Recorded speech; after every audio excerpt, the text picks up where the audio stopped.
If you had to sum up your teaching in one or two sentences, what would they be? No teaching, no teacher, no student. So then what are we doing here today? To find out who you are.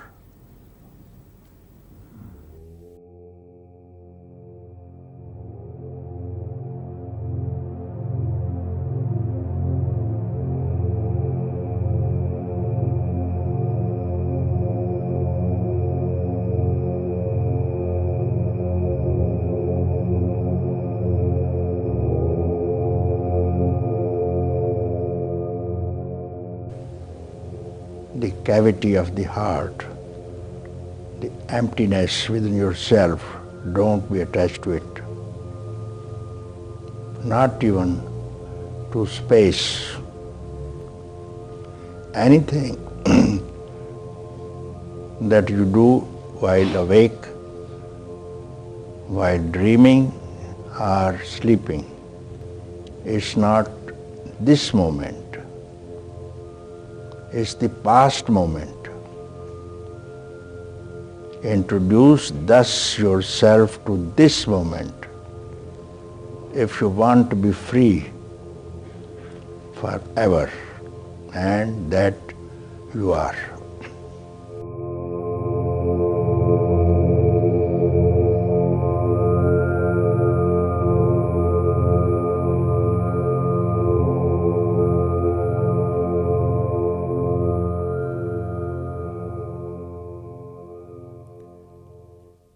Can you stand in the moment of now? That's what we're going to talk about today. Started off there with a couple Papa G recordings. I haven't really brought up Papa G before. And I love the guy. He's not around anymore. He died quite a long time ago, but he was an enlightened being who mostly did his work by answering people's questions. Although, very interestingly, he did not speak at people. He sort of just guided them through the knowledge that they already had within themselves. And he had a very playful approach at showing people the light. P-A-P-A-J-I. There's a space between the Papa and the G, which is J-I. If you put him in the search engine, you'll find a bunch of stuff on him. And he's actually had a lot of people who are mentors. Oh, no, not the opposite. He mentored a lot of spiritual teachers and gurus through the years up to even now who are pretty big names in that world out there. Interesting guy, though. You know, no teacher, no teaching, no student, you know. We're just trying to find out who we are. And he talked a little bit about the freedom of now. All these guys who became enlightened seem to have one very common thread, and that is to live in the present moment. So that's what we're going to talk about. Can you stand in the moment of now? But first, as always, I'm going to bring up a little bit of what went down in the last one. But, you know, I'm also going to talk very quickly about my approach to the show, which I bring up every once in a while. And I'm going to bring up Plato's account of Socrates, which I think will maybe sum up the way I think about things. And the famous quote, "I know that I know nothing." Okay, and I've made this somewhat of a common thread, and I will continue to make this a common thread. Socrates, Plato Socrates was Plato's teacher, and Plato later on, these guys are philosophers. If you don't know, they were Greek philosophers from like 2,500 years ago. So Socrates said a lot of things, but none of it was technically recorded, whereas Plato recorded his teachings. And one of the famous ones is, "I know that I know nothing." But in further translations of understanding how he said this, in speaking of other people, other wise men, people claiming to be wise, he would say something like, "I am better off than he is, for he knows nothing and thinks he knows. I neither know nor think I know." So that was his position, was, the problem is really no one knows anything. We all know nothing. Why I'm a little bit better is because I know that I don't know anything, and it's sort of, this is going to be probably become a common theme, because it's just in my realm of thought. It's in my eyes, it's in my ears, it's in what I'm seeing out there right now, that there's a lot of, originally this episode was going to be called "Is the World Speaking at You?" And it was going to go in a different direction. It was going to be about how all these spiritual gurus, not all of them, I'm not going to say all of them, but the large percentage of them I'm seeing now, is they're talking at everybody. They're telling everybody exactly the way they should be thinking. I'm not going to name names, but geez, a lot of them out there that are really, really big, and that people quote all the time, and that people post their quotes all the time. And I go back and I look at all their quotes, and every one of them is just them telling everyone else how it's supposed to be. And then I look at these guys and I go, this guy doesn't seem like he's that fantastic. He's talking like he just knows everything, and I don't see it. And there's so many varying opinions on how you should do, how you should eat, how you should live, how you should think, how you should treat other people. And there's everyone telling everyone what to do. And I think that the great thinkers of time, the great enlightened people, all sort of had that opinion, that as long as you're living in the ego and relying on it, your ego doesn't know really anything. It only knows what it brings into itself, which is very, very limited. So the guy who thinks he knows but doesn't really know is almost a little dangerous. Whereas the guy who knows he doesn't know, you may want to watch those characters a little bit closer, because I think you learn a little bit more, or at least you learn the right stuff. A lot of times when you pay attention to the ones that are telling everyone how they should think, you're learning the wrong stuff. But that being said, I might be coming across like I know something by making these statements. So the choice not made. I'll just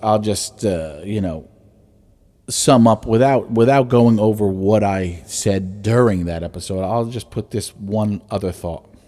Just put it in your head to go back through your life and think about the handful of big choices you have made, and try to follow a line of thought that takes you through a life where you made an alternate decision. Walk your way from being a child through adulthood and beyond that, and try to see yourself in scenarios where you made a different big choice. And I'll just leave it at that. And maybe that'll provoke some thought, if you could really, really put some effort into walking yourself through and be honest with yourself. And just put it in your head.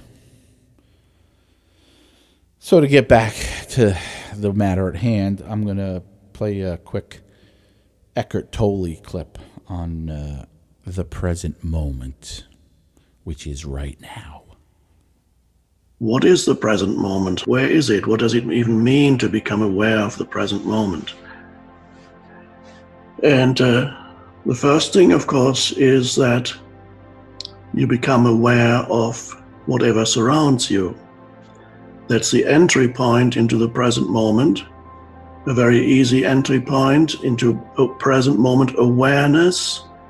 Some people may call it mindfulness, is to become more aware of whatever surrounds you here and now. Can you stand in the moment now? I talked a little about this in episode 1. What is the moment of now? Is it a pinpoint second, or is it a long rolling wave of life? And I had some varying thoughts about this expansive moment. But what we're going to focus on right now is now. I just said the word now, and now I'm saying a different sentence. And now I'm saying now again. That's the moment. Okay. And now we proceed to the next moment. So we're going to look at it in this way. And how can we do this? Being here in the moment of now. How can we be here now? Well, if we run through a couple things. Well, if you meet someone and you're in a conversation or hanging out, don't look at your phone. Don't go to your phone to get taken away to another place. If you want to show them a picture you took that you think is cool, and you guys are in a conversation, and okay, that might be acceptable. But otherwise, why even have the thing out? And look, I'm oh boy, I'm a culprit of this for sure. I do it. I have my phone out sometimes. I don't generally look at it when I'm in conversation. That doesn't really happen. Once in a blue moon, if it makes a little noise or vibrates, I will turn it over and see who it is. And it never makes sense. When it vibrates or it's a call and I look at it, it never makes sense, because I will tell you there is nothing in my life of that kind of import. I am not that important of a person that I need to immediately get back to anybody in my life. And the reason I know that is because the other people in my life definitely don't get back to me immediately. A lot of the people in my life take quite a bit of time to get back to me, which is funny sometimes, because then when I'm with them, the phone's right there with them. Not everybody, I know. There's actually a few people in my life where, surprisingly, I can't even think of really them ever looking at their phone when they're with me, and that's kind of cool. I would like to really be that way. And I think that's being in this moment of now. Things like that. Like if you're at a concert, don't take out your phone to video a song. Just enjoy the concert and the music. I mean, those videos on the phone is, all right, you post it on Facebook, look me in a concert. Do any of us really pay that much attention to those clips? We look at it and go, oh, cool, you were at this concert, but you might as well have just taken a picture, because that's about all anybody even checks out of it. If you're sitting at the beach, feel the sand underneath you, hear the waves crashing, smell the sea air, watch the ocean unfurl. Don't think about what's going to happen that week at work, Don't think about driving home that night and what's going to be for dinner. It's not going to do anything for you. You're not going to work out anything in your mind. I think everybody thinks they're working things out in their mind constantly. But just try one day not to work things out in your mind that way, and you'll find out that nothing's really different. But the thing that will be different is when you're on that beach, and if you can engage in that moment of enjoying it, that will be different. You will be a whole different person. Because if you could start to, moments like that actually really help you train yourself for this kind of thinking. You know, moments when you're sitting on the beach and you have those moments and you go, wow, look, I'm here, look at this. You know, maybe it's the sunset. God forbid it's the sunrise and you got up early enough to see that. And I've gone out and seen sunrise lately, and I put my phone in my shoe and I put the time lapse on so that I could record the whole thing. But what I do is I put my phone on my shoe, I put the time lapse on, and I just let it go, you know, and I don't think about it anymore after that. So it's still probably could call myself guilty for doing that at all, for even setting it up. But you're there at sunset, let's say, because it's easier to think about that, and you take in that moment and you feel it, which I think a lot of us have done. If you could start to have that, and you could bring that more into your life, and then you could bring it to other things, it will change. It will change how you feel about yourself and everybody around you. You know. What else? You're at a party. Let's say a party. Okay. Be at the party, right? You're at the party. Be at the party. Don't be at the last party. Don't be at the party that's coming up next month. Just be engaged with that moment, the conversations with people. You know, it's one of the problems I have anymore when I'm at parties or stuff is I really want to be there in that moment. But the conversations that go on sometimes, it's just makes it very difficult, you know. It seems like a lot of people just aren't in the moment of now. They're chit-chatting about what someone else did, a lot of times in a very negative way, talking about, you know, they did this or they did that, and judging them and analyzing them.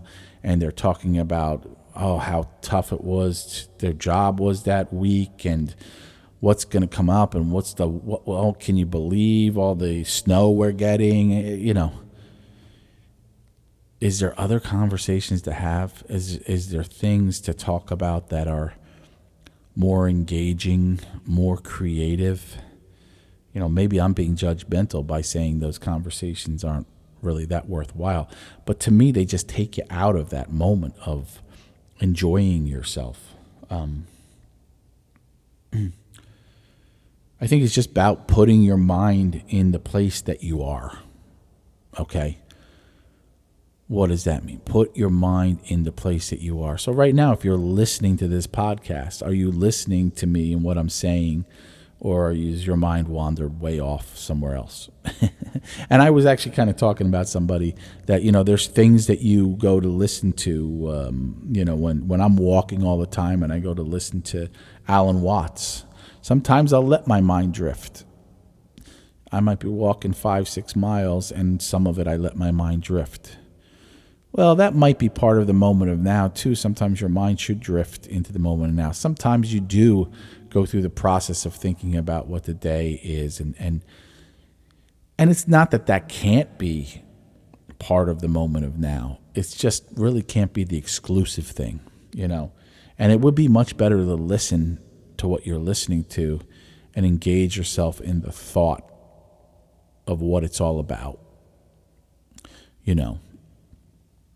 It's like when people watch movies now. You know, I used to go watch movies with people, and you would watch a movie, and everyone would just be watching the movie. And you would watch the entire movie, and everyone could talk about what happened during the whole thing. Now, a lot of times you go watch movies with people, and it's like people are up and out of the room constantly. They're having conversations, and you get to the end of the movie and you go, well, we can't even discuss this movie because I know that numerous people here missed, you know, what I would call pretty important parts. And maybe people are looking for more social action, but there's always a little bit of socializing before and after, and it's more interesting. I think the socializing is more interesting when you've all kind of connected on something. But, you know, is that just the world we live in now? Is that just, there's just so much information and things going on around us that we do those things. We're looking. It's funny because there's a lot more chances to be social in this world now, but it seems like people are much less social. And then when there's a moment of people being together, it's almost like people are salivating to be social. They want to talk. They want to blah, blah, blah, blah, blah, blah, blah, blah, blah, blah, this, that, the other thing. And, but then, you know, when it's not a social moment, it's like you can't get a hold of anybody to do stuff. And that's not as natural to me. When we talk about how things used to be and how things are, and I hate to kind of get in those conversations because they just put a negative tilt on people now. And I think eventually that negative tilt goes to young people, and it analyzes young people. And somehow they get blamed, even though, you know, they didn't even see the other side of it. No one showed it to them. But, you know, it was more natural to me to have, like, consistent socializing. When I was younger, it was, like, consistent. You know, you socialize with people all the time in a less kind of, you know, in-your-face kind of way. It was more subtle, you know, meeting up with people. Like, you know, a big thing when I was young is you met up at the diner. You met up during the day for coffee to eat. You met up at night after, you know, you went to a party for a little while. Then bunch of friends drove off and went to the diner. I mean, yeah, of course, I'm talking, some of that sounds like high school stuff. But I'm talking even into my 20s and 30s, you know. You went out and saw some music. Then some of you broke away and you went somewhere else. You know, one night you all sat around, you know, 5 or 10 of you sat around on the living room floor and chit-chatted a little bit, and then it was on to the next thing. This kind of thing. It's not an easy thing to explain, I think, to people who maybe didn't do it. I always just think everyone did it, but I don't know if that's the case, because now I go places with people that are my age, and it seems like, man, you don't really know how to socialize. You're like, you know, you're like the dog that's been waiting for their owner to come home all night, and then it jumps on the owner and licks him, and they won't leave him alone. Like, you know, just relax and settle into the hangout. That's why they call it hanging out, because you're just hanging out. You know, you're not crazy about it. Oh boy, I'm getting off of this moment thing, aren't I? I'm getting out of the moment. Can you stand in the moment? Well, that is with an exclamation point and a question mark. And, you know, can you stand in the moment? And can you stand in the moment? You know, which one is it? You know, is it a statement or is it a question? It's something I think we all need to try to do a little bit more. Or maybe not. Maybe no one else thinks that way. Maybe it's just for me to tell myself, Jay, do this. Be in the moment. Be here. Get your mind straight out. And I'll say I probably should just be talking primarily to myself, because I do not have that down. And I know I don't have it down. And so if I'm questioning other people about it out there, it's probably the wrong approach, because I am no expert on that for sure. I think if we did a test, we ran a test where we took, 10 or 15 people I know and me, and we, for a week, someone gauged how much we were in the moment. I don't think I might not land in the top 5. So I shouldn't really be preaching to anybody about how to do that. But I think sometimes, and this is the whole idea of I know that I know nothing, is I think sometimes the teacher or the spokesperson or the one bringing up the idea, they don't have to know everything about it. They don't have to be, the best. They just bring the idea up, and everybody gets on board with thinking about that idea. And if I could say anything about what I'm doing here with this microphone is exactly that. I'm just bringing up ideas that I think we should all think about. And that really includes me. And it probably includes me more than it includes anyone else out there. And that's why I'm doing it. To bring myself to these ideas and in the process communicate with everyone else. Maybe while I'm thinking about it, you could be thinking about it. And then maybe at some point we could have a discussion. And you know what? That's happening. There is no question that's happening because I am getting contacted by people, friends of old, friends of new, friends I haven't even made yet, and they are contacting me with all kinds of ideas. Some of them are better ideas than I have. And they hear a show and they write to me and say, I listened to your show and I haven't talked to you in 5 years. And you listen to my show. And they go, yeah, you brought up this person. You know, I love this person. Did you ever, do you know this person? I've had a handful of those just this week. No, I don't know that person. Let me look them up. And then I'm walking and I go on YouTube or something and I listen to the person they're suggesting. I go, oh my God, this is right in line with what I'm talking about. I can't tell you how many shows of these shows I've done. And this one is number 9? Yeah, number 9. I lose track because of the way I record these things.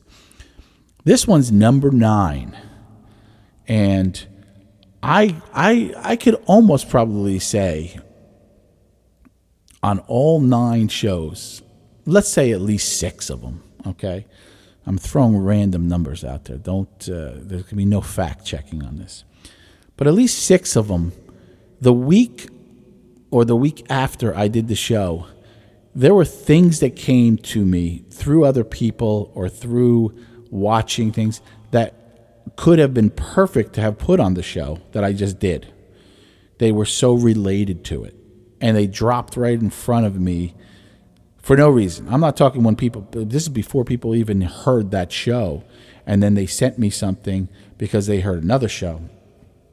Whatever the case may be.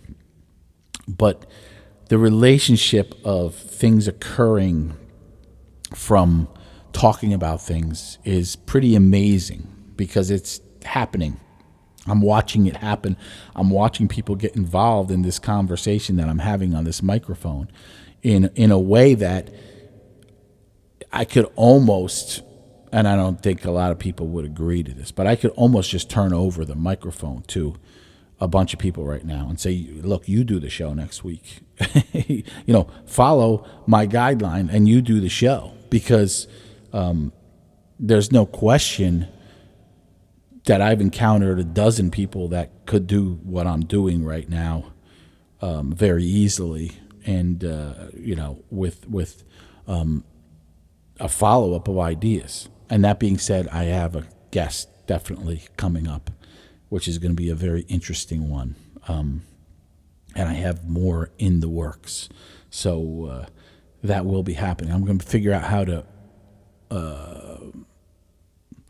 roll that all out. This is going to be popping up in a couple weeks, this show. So, somewhere around there, I think. But those shows are going to probably be just a little bit longer because I can already see that with someone else there's going to start to be discussion that maybe goes a little bit longer, but maybe not. Who knows?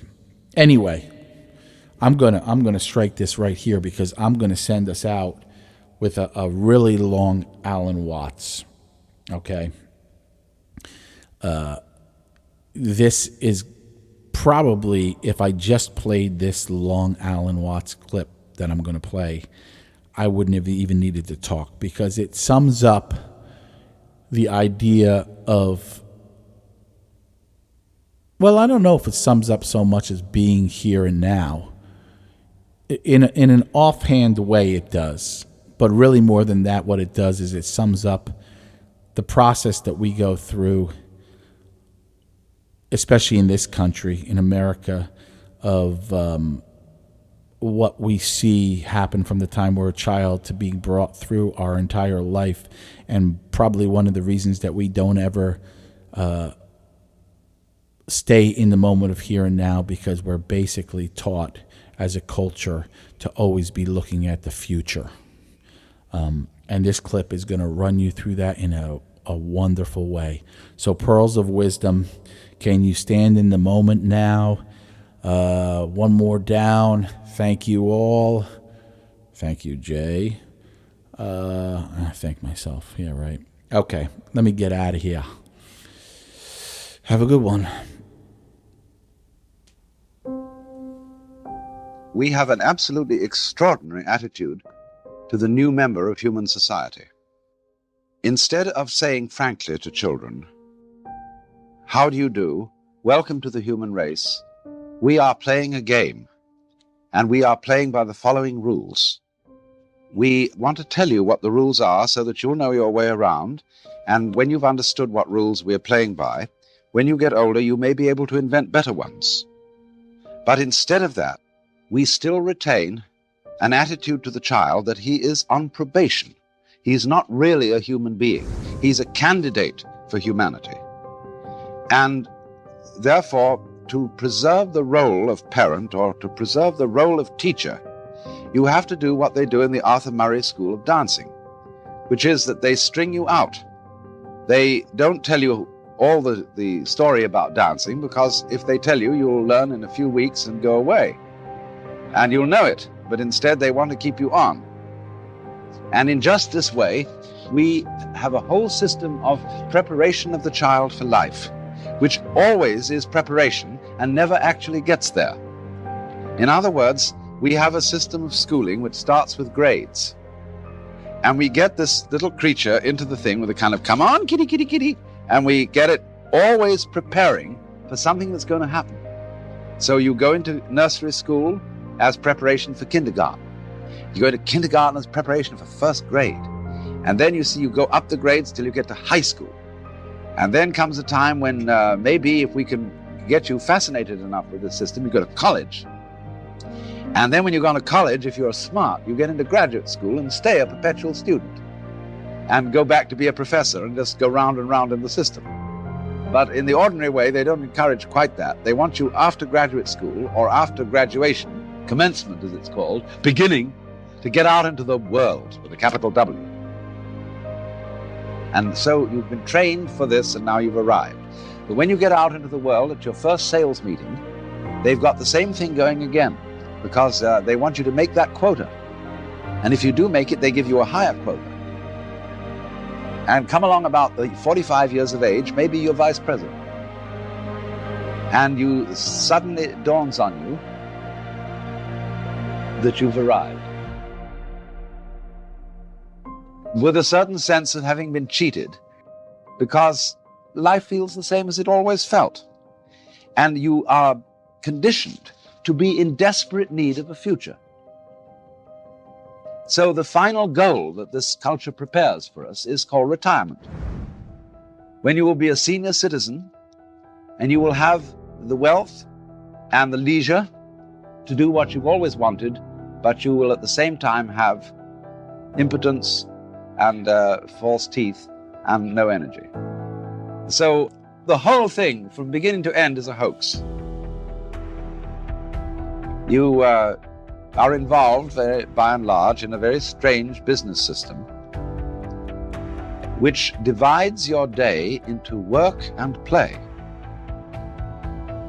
Work is something that everybody does, and you get paid to do it because nobody could care less about doing it. In other words, it is so abominable and boring that you can get paid for doing it. And the object of doing this is to make money. And the object of making money is to go home and enjoy the money that you've made. When you've got it, you see, you can buy pleasure. And this is a complete fallacy. Money never can buy pleasure, because all pleasures depend upon not putting down a symbol of power, money, but upon disciplines. In other words, now in Sausalito, where I live, we have pier after pier full of fine boats, motor cruisers, sailing boats, all sorts of things, which nobody ever uses, because they've been bought on the falling for the ad line that if you buy this thing, you will have pleasure, you will have status, you will have something or other. But then they suddenly discover that having a boat requires the art of seamanship, which is difficult but rewarding. Therefore, nobody has time for it, and all they do with the boats is have cocktail parties on them at the weekend. And in myriads of ways, you see, you go home, we're the wealthiest people in the world, and you would think that having earned your money, you would have a great banquet and an orgy and so on, but nobody does. They eat a TV dinner, which is just a warmed over airline food, and then they spend the evening looking at an electronic reproduction of life, which is divided from you by a glass screen. You can't touch it, you can't smell it, and you have a strange feeling, you see, that the whole procession of grades that was leading to something in the future, to that goody, that gorgeous, voluptuous goody that was lying at the end of the line, it never quite turns up. And this is because from the beginning, we condition our children to a defective sense of identity. And this, I think, is the most important feature in the whole thing, that a child grows into our culture, and this is not only Western culture, it's equally true in Japan. We condition the child in a way that sets the child a life problem which is insoluble, and therefore attended by constant frustration. And as a result of this problem being insoluble, it is perpetually postponed to the future, so that one is educated to live in the future, and one is not ever educated to live today. Now, I'm not saying that, the philosophy of carpe diem, let us drink today for tomorrow we die, and not make any plans. What I am saying is that making plans for the future is of use only to people who are capable of living completely in the present. Because when you make plans for the future and they mature, if you can't live in the present, you are not able to enjoy the future for which you have planned. Because you will have in you a kind of syndrome whereby happiness consists in promises and not in direct and immediate realizations. So long as you feel that tomorrow it will come. See, on a dollar bill, it always says promise to pay. It's a promissory note. And nobody ever can come across, because the promise is tomorrow, and as we say in common speech, tomorrow never comes. But everything is based on the idea, you see, that you will get it tomorrow, and you can enjoy yourself today so long as tomorrow looks bright. But Confucius once said, a man who understands the Tao in the morning can die contentedly in the evening. That is to say, if you have ever lived one complete moment, you can be ready to die. You can say, well, that was it. That was the good, that I've had it. You see? But if you never lived that complete moment, death is always a guy who comes into a bar at 2 o'clock in the morning and says, time, gentlemen, please. And you say, oh, please, one more drink. Not yet. Because you haven't really have the feeling that you ever had it, that you ever got there.